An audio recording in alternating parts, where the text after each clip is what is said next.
Listo. Bueno, espero que hayan tenido oportunidad de revisar el último estudio. Ahora sí se los envié con tiempo.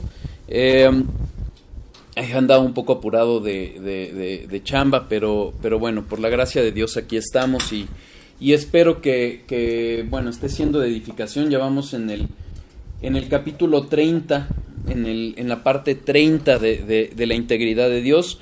No solo de la fidelidad, hemos hablado acerca de la verdad de Dios, hemos hablado acerca del Dios verdadero y hemos hablado acerca de la fidelidad de Dios. ¿Por qué? Porque todos esos atributos o subatributos refieren al atributo de la integridad de Dios, es decir, el carácter perfecto de Dios que nos es revelado a través de la palabra.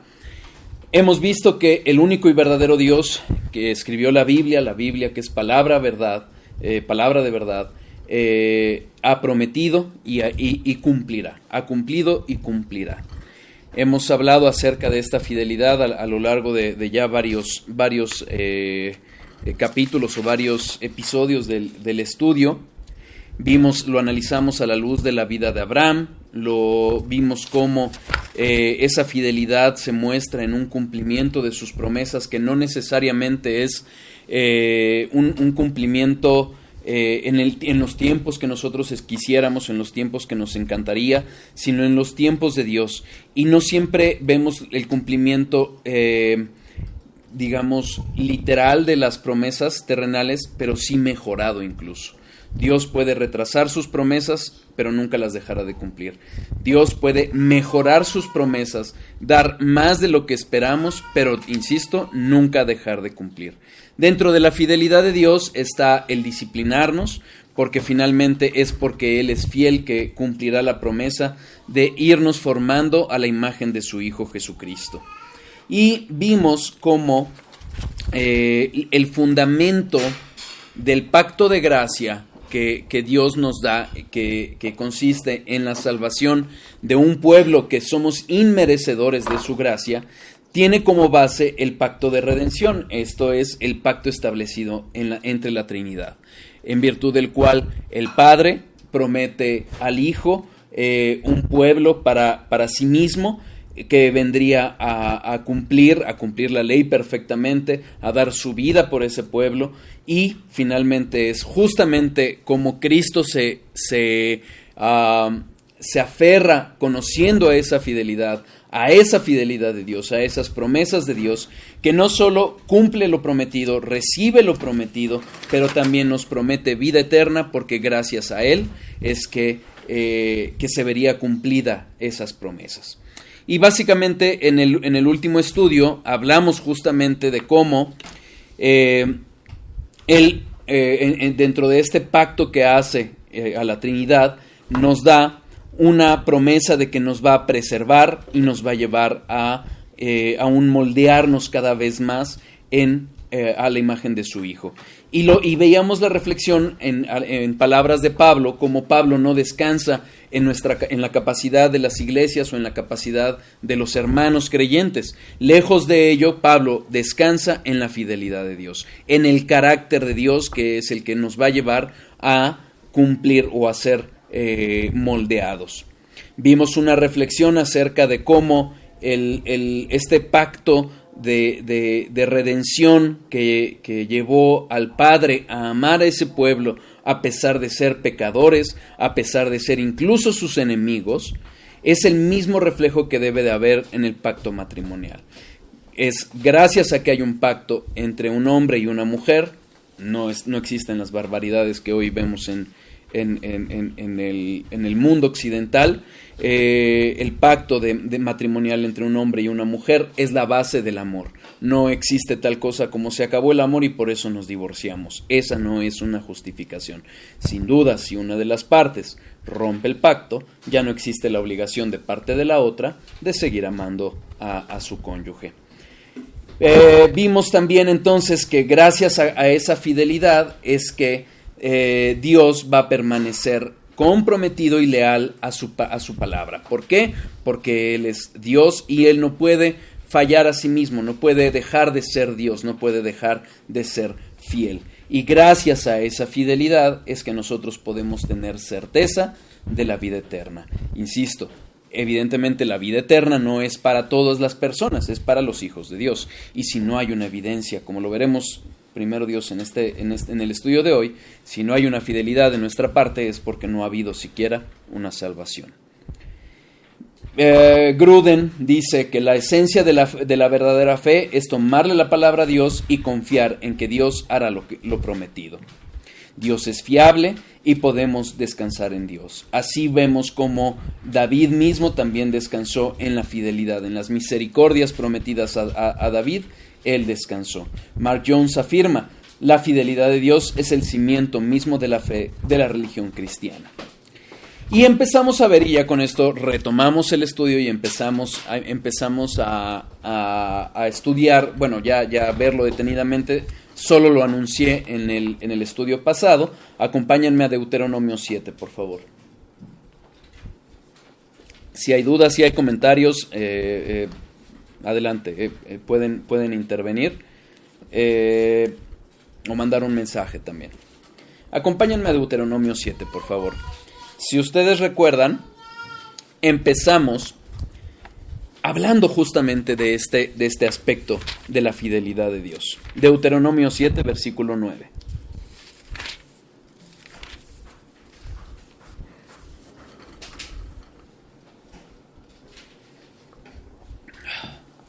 Conoce pues que Jehová tu Dios es Dios, Dios fiel, que guarda el pacto y la misericordia a los que le aman y guardan sus mandamientos hasta 1000 generaciones.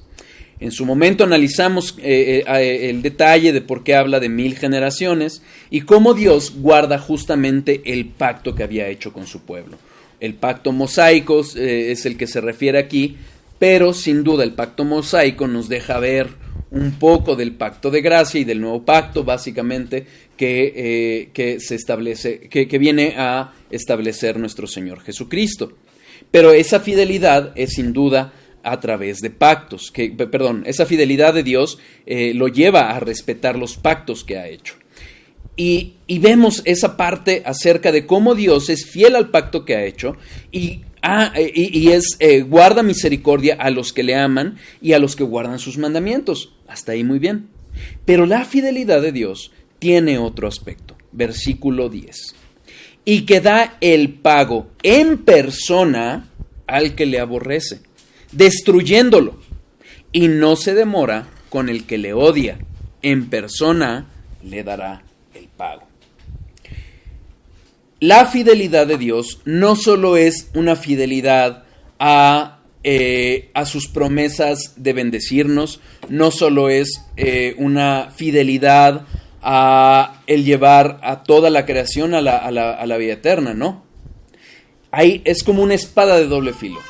Dios es fiel para cuando ha prometido bendecir, pero también fiel cuando ha prometido castigar el pecado. Dios es fiel a su palabra es verdad, y a su pacto.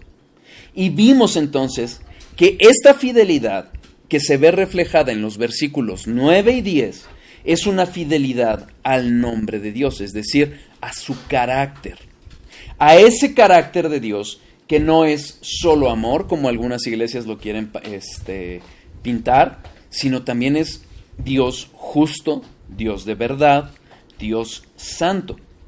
Entonces, quienes lo odian, quienes aborrecen sus palabras, quienes soberbiamente quieren únicamente tomar ciertos aspectos de sus palabras y desechar otros, van a sufrir las consecuencias.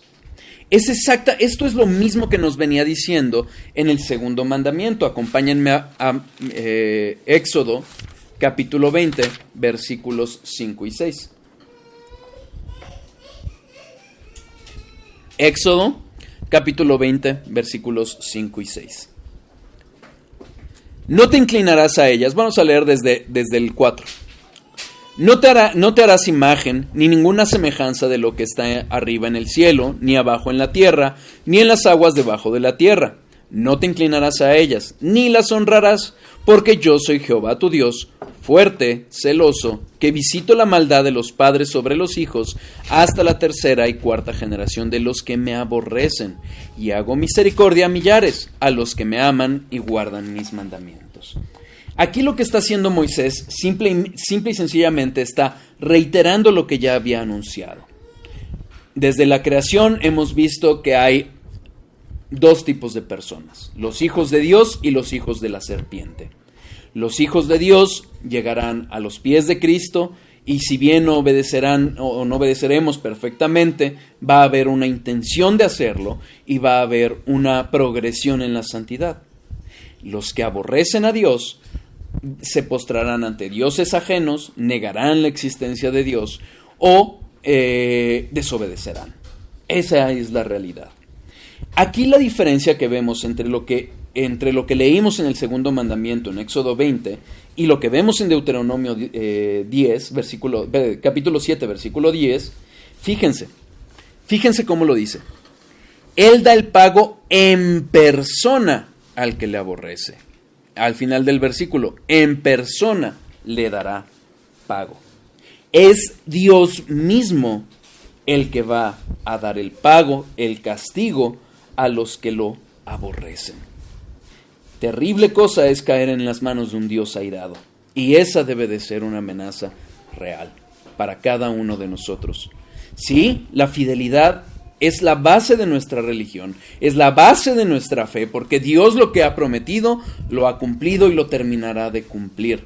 Es la base para saber que hay vida eterna, pero esa misma fidelidad es la que va a llevar al impío, al que aborrece a Dios, al que lo niega, al que pretende hacer su religión propia fuera de Cristo, lo va a llevar al infierno. ¿Por qué? Porque Dios es fiel.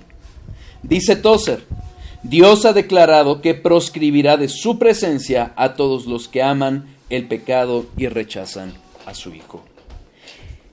Dios está en todas partes y aún en el infierno está. Ahí está, pero ahí está sin manifestar su gracia, su misericordia, sino manifestando su justicia, su ira santa.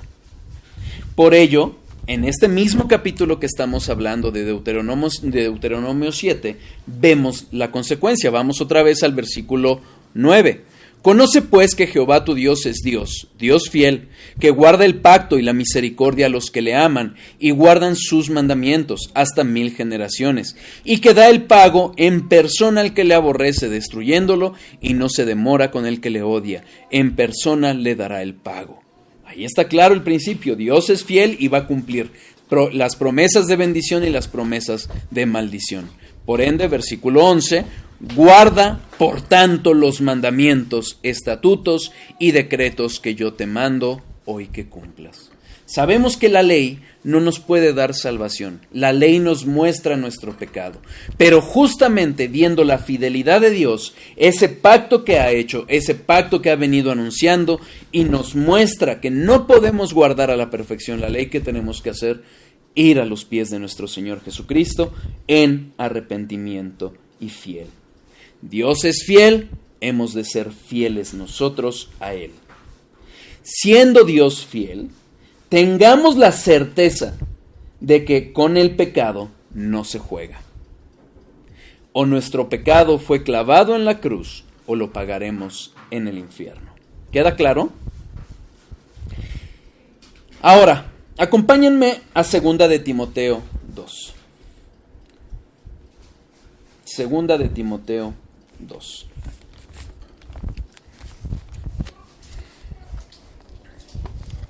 Versículo 13. Ahorita le damos contexto, no se preocupen. Quiero leerles el versículo, porque mi crítica es para aquellos que hacen esa interpretación desligada del contexto. 2 de Timoteo 2, capítulo 2, versículo 13. Si fuéramos infieles, Él permanece fiel. Él no puede negarse a sí mismo. En negarse a sí mismo. En círculos carismáticos pentecostales les encanta este versículo. Alguna vez, cuando por la gracia de Dios salimos de la secta de las que le he hablado y que quizás hoy todavía toquemos un poquito más de ello, por la gracia de Dios salimos de ahí. Y me acuerdo que alguna persona que estaba con nosotros en esa secta, pues se había apartado del camino. Y una líder de esa secta nos decía a mi esposa y a mí: no, pero Dios es fiel y aunque nosotros fuéramos infieles, Él es fiel. ¿En qué se basaba? En que esa persona había hecho lo que se conoce como la oración del pecador. En los círculos pentecostales y carismáticos, ¿qué hacen?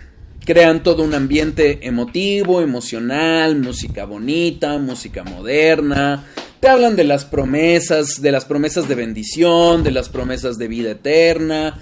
Difícilmente te hablan de arrepentimiento, difícilmente te hablan de pecado.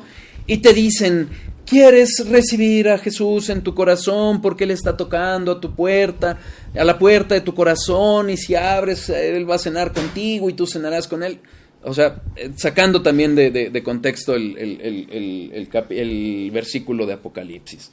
Entonces te lo manejan todo emotivo, todo emocional, para decirte: mira, recibe a Cristo y vas a ser feliz y vas a tener rosas en los caminos porque van a caer 1000 de un lado. O sea, te manejan toda una cuestión emotiva, toda una cuestión emocional, para que tú, entrecomilladamente, recibas a Cristo y entonces te digan esta promesa.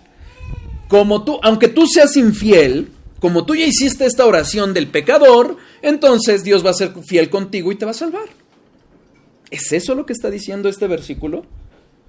¿Es eso? No, no es eso. Vamos a leer el contexto. Segunda de Timoteo 2, versículos 11 a 13. Ahorita le damos todavía más contexto, no se preocupen. Palabra fiel es esta: si somos muertos con Él, también viviremos con Él. Si sufrimos, también reinaremos con Él. Si le negaremos, Él también nos negará. Si fuéremos infieles, Él permanece fiel. Él no puede negarse a sí mismo. ¿Será real lo que dicen estos carismáticos pentecostales diciendo que lo que está diciendo ahí Pablo es que aunque nos apartáramos con haber hecho la oración del pecador vamos a encontrar salvación? No. Vamos a analizar, vamos a ver lo que está diciendo realmente este contexto. Palabra fiel es esta, dice. Lo que está diciendo Pablo, esta es una palabra verdadera. Lo hemos hablado a lo largo del atributo de la integridad de Dios, en cómo el término fiel, verdad y verdadero van de la mano en la raíz hebrea, y es lo que está diciendo. Palabra fiel es esta. Esto que va a decir, esto que está anunciando es verdad.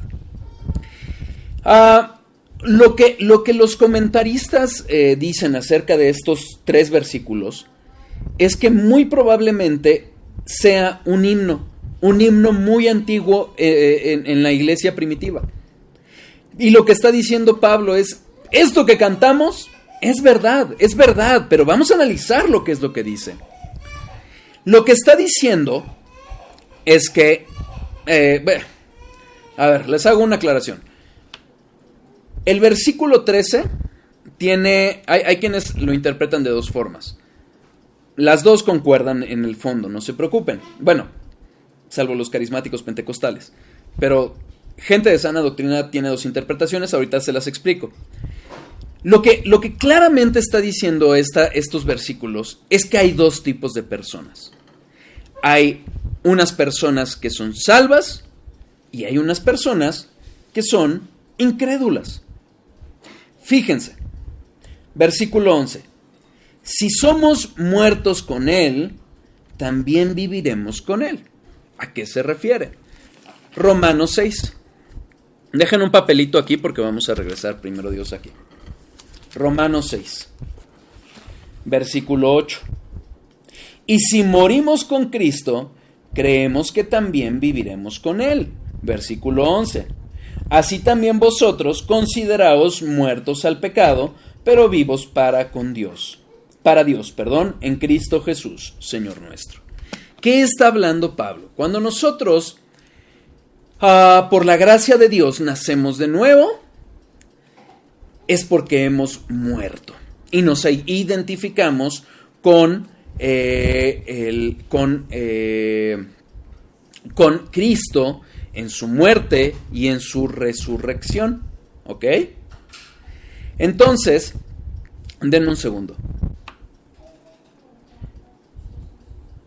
Mi amor, ¿le puedes contestar a Ricardo? Entonces, ¿qué es lo que vemos? Lo que vemos aquí es que lo que vemos aquí entonces es que Pablo está refiriendo a que este primer verso de este himno que dice, si somos muertos con Él, también viviremos con Él, es que si hemos verdaderamente muerto, si hemos nacido de nuevo, entonces viviremos eternamente. Si no es así, no vamos a ver esa bendición. Dice Steve Lawson, el que no nace de nuevo, déjenme, me acuerdo. El que muere, el que nace de nuevo, solo muere una vez. El que no nace de nuevo, morirá 2 veces. La primera muerte, la física, y la muerte eterna. Y de eso está hablando Pablo aquí. Si somos muertos, si morimos con Cristo, también vamos a vivir con Él. Gálatas 2:20. Gálatas 2:20. Nuevamente, dejen un papelito aquí. Con Cristo estoy juntamente crucificado, y ya no vivo yo, mas vive Cristo en mí. Y lo que ahora vivo en la carne, lo vivo en la fe del Hijo de Dios, el cual me amó y se entregó a sí mismo por mí. Solo un verdadero cristiano, solo alguien que realmente ha nacido de nuevo, es alguien que puede decir lo que dice Pablo.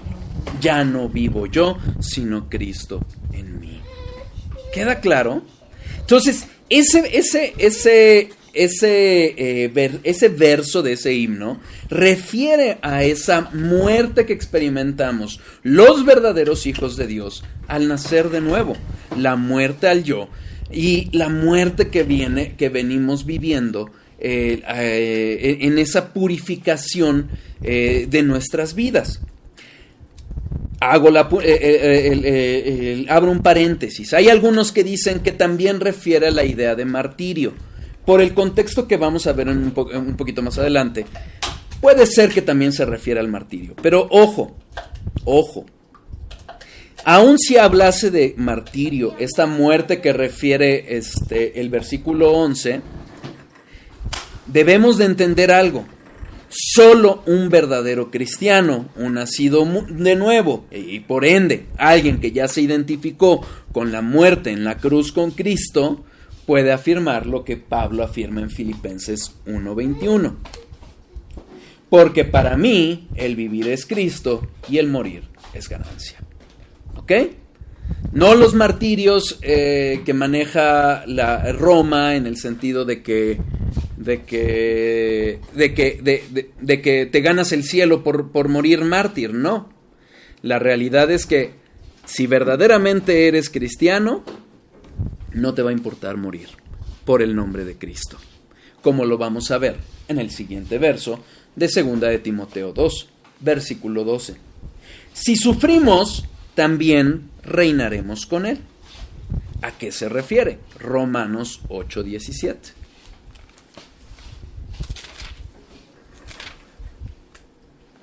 Romanos 8:17. Y si hijos, también herederos. Herederos de Dios y coherederos con Cristo. si es que padecemos juntamente con Él, para que juntamente con Él seamos glorificados.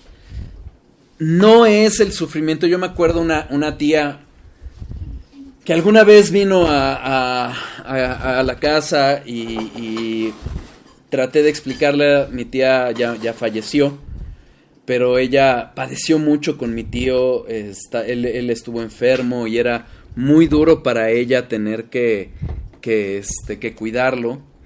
Y cuando le expliqué que el sufrimiento del que habla la Biblia para salvación no es sufrir por sufrir, no es cargar mi cruz chiquita, sino es sufrir por Cristo, ella se fue ofendida y tristemente murió sin Cristo. Este sufrimiento que habla el versículo 12 de segunda de Timoteo refiere al sufrimiento que nos identifica con Cristo. Y solo los verdaderos hijos de Dios van a sufrir eso. Mateo 5, del 10 al 12. Mateo 5, del 10 al 12. Que por cierto, en el devocional familiar estamos estudiando justamente el Sermón del Monte y de verdad es una bendición estudiarlo a detalle. Esta es parte del Sermón del Monte y ya está hablando del carácter de los hijos de Dios. Mateo 5, versículos 10 a 12. Bienaventurados los que padecen persecución por causa de la justicia, porque de ellos es el reino de los cielos. Bienaventurados sois cuando por mi causa os vituperen y os persigan, y digan toda clase de mal contra vosotros, mintiendo. Gozaos y alegraos, porque vuestro galardón es grande en los cielos, porque así persiguieron a los profetas que fueron antes de vosotros. No se trata de un sufrimiento por sufrir. No se trata de como decía los que critican estos movimientos de la prosperidad, no se trata de sufrir porque no encuentras un lugar de estacionamiento en el mall. ¡No! Es el sufrir por la causa de Cristo, el ser vituperado por Cristo, el que se burlen de ti porque dejaste tu mujer, tu trabajo por cuidar a tus hijos, porque para eso te llamó Dios. Cuando se burlen de ti porque dejaste un mejor salario porque tienes que enseñarles a tus hijos la Biblia. Cuando se burlan de ti porque te dicen conservador por llamarle pecado a la homosexualidad. Cuando te corren por un trabajo por ello. Cuando te quitan tus bienes, o como dice Lutero en el himno de Castillo Fuerte, aunque nos priven de nuestro nombre. Sabemos que este sufrimiento por justicia, por defender el nombre de Cristo, por identificarnos con Cristo, es al que se refiere segunda de Timoteo 2:12. Entonces, estos dos versículos son claramente referencia a verdaderos hijos de Dios. A Dios, a hijos fieles a Dios. Pero este himno también refiere a otro tipo de personas, a las personas que no se identifican con Jesús. Versículo 12, segundo párrafo, segunda línea. Si le negáramos, Él también nos negará. Acompáñenme a Mateo 10:33. Mateo 10:33.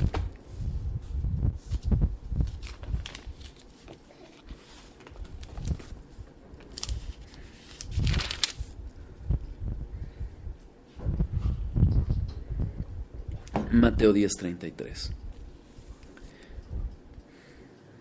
Vamos a leer desde el 26.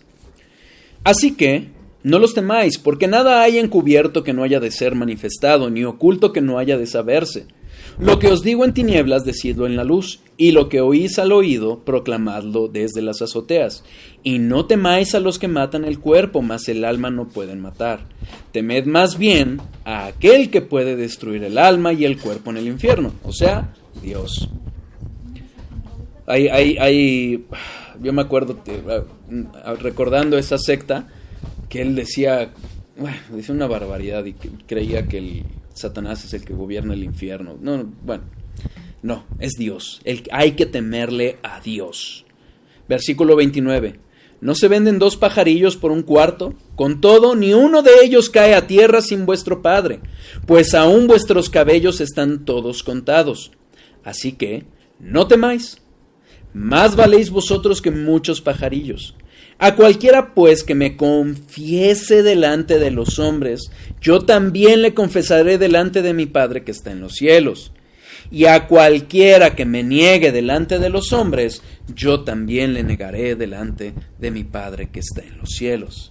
Entonces, ahora podemos regresar al versículo 2 al capítulo 2 de 2 Timoteo, y entendemos que si dice, si le negaremos, Él también nos negará.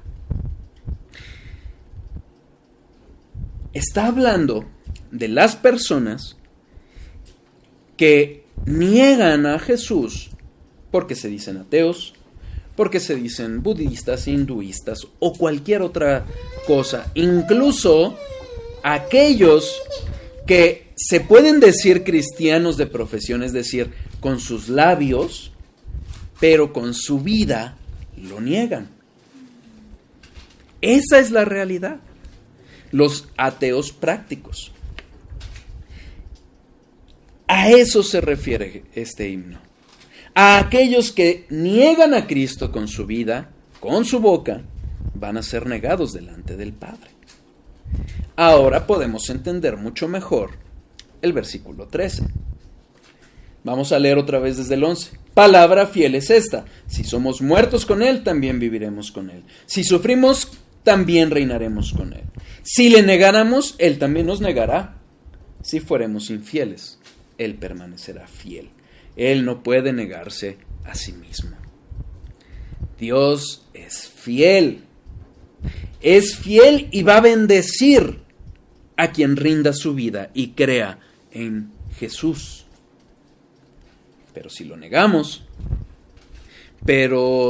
si nos hacemos nosotros mismos dioses y elegimos cuáles mandamientos cumplir y cuáles no, si solo profesamos ser cristianos de labios para afuera, si estos estudios, esta teología no nos está llevando a los pies de Jesús en arrepentimiento y fe, Él va a permanecer fiel a su nombre y va a traer castigo a aquellos que le aborrecen. A eso se refiere este versículo. Aquí va la aclaración de las otras interpretaciones que se le dan a aquellos que niegan y a aquellos que sean infieles. Hay quien dice, estos versículos podrían referirse a aquellos que niegan temporalmente a Jesús. ¿Puede pasar? Sin duda. A Pedro le pasó. Pedro, antes de que Jesús fuera entregado por Judas, juró y perjuró que no iba a negar a Cristo, y Cristo le dijo: ay, Pedro, antes de que cante el gallo me vas a negar 3 veces. Y Pedro negó a Jesús. No solo eso, sino aún maldijo. Habló groserías para demostrar que él no le pertenecía a Jesús. ¿Qué pasó? Fue restaurado. Juan 21.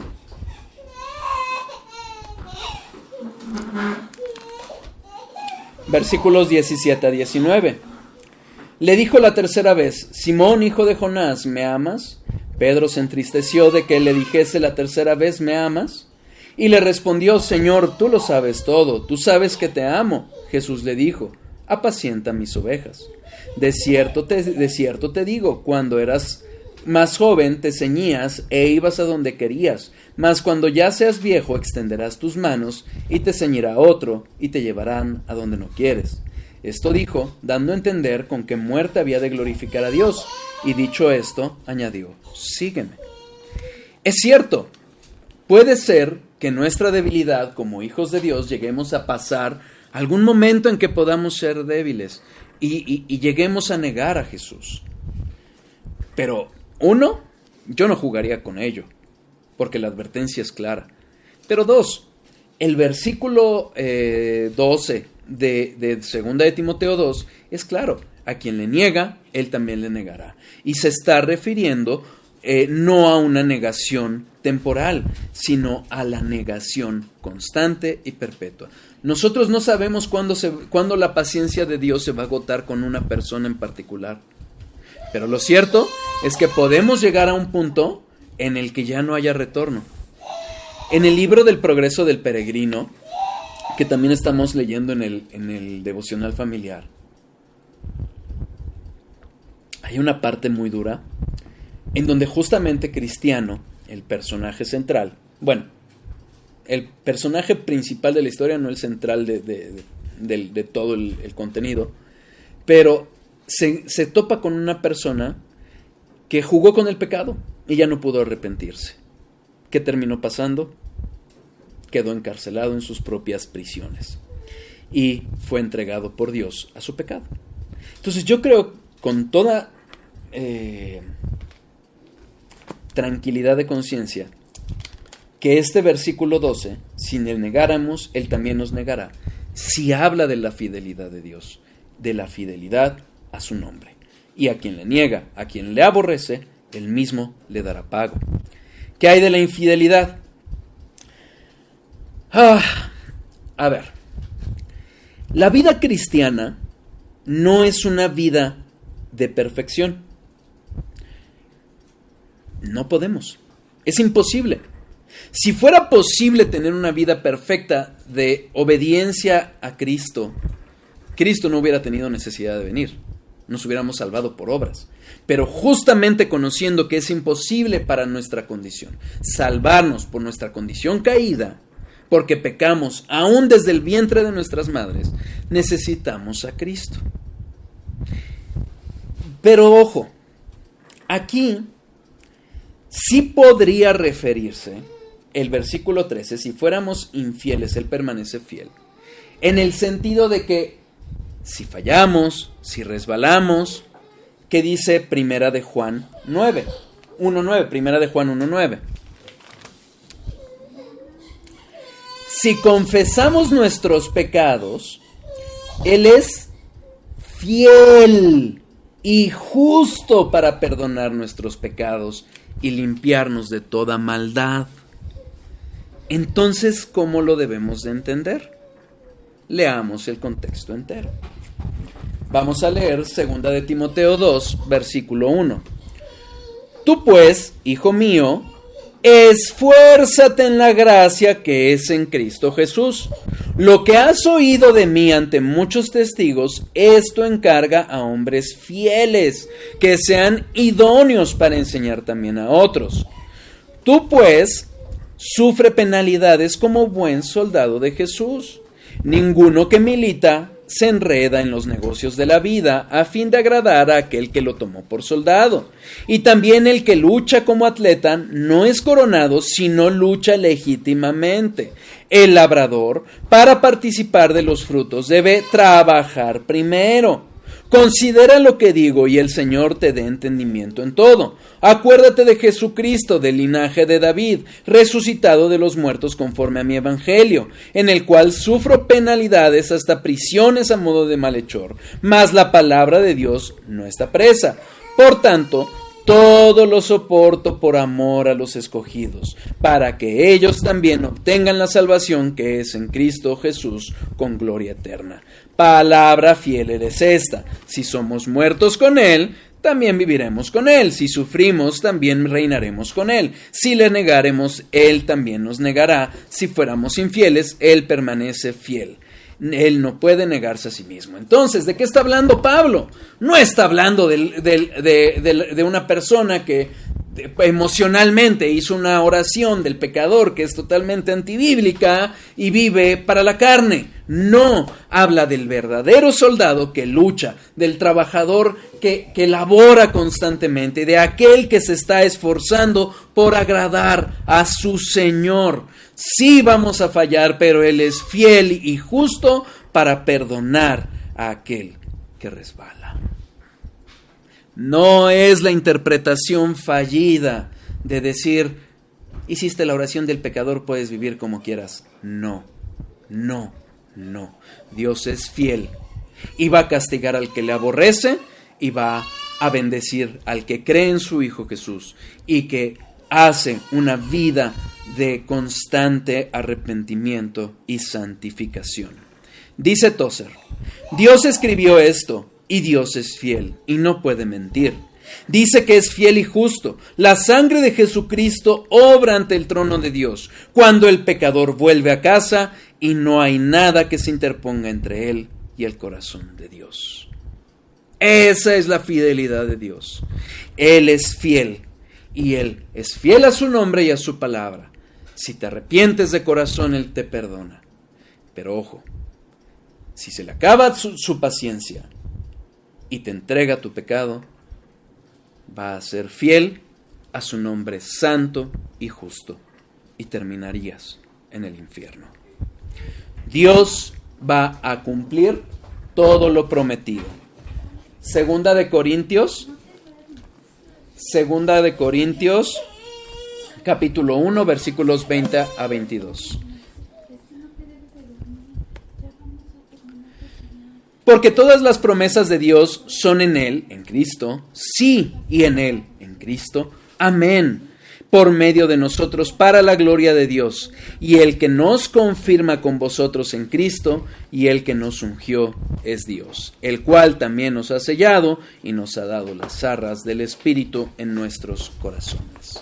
Aferrémonos a Dios, aferrémonos a Cristo, porque en Él veremos cumplidas sus promesas, sus promesas en el amado, sus promesas de bendición, porque en Él son sí y amén. En todo caso, el contexto nos deja una respuesta clara. No dice lo que los carismáticos y pentecostales llegan a afirmar, de que Dios preserva a todo aquel que hizo la oración del pecador. No, Dios no puede negarse a sí mismo. Debemos interpretar en el contexto completo y no aisladamente. Segunda de Timoteo, capítulo 2, versículo 19. Y con esto terminamos. Pero el fundamento de Dios está firme, teniendo este sello. Conoce el Señor a los que son suyos, y apártese de iniquidad todo aquel que invoca el nombre de Cristo. ¿Queda claro? Dios es fiel y nos está llamando a fidelidad, no a vivir para nuestra carne al fin que Él nos rescate. Eso no. Dios es fiel. ¿Queda claro? Con eso terminamos el estudio de hoy. Y déjenme apago para orar.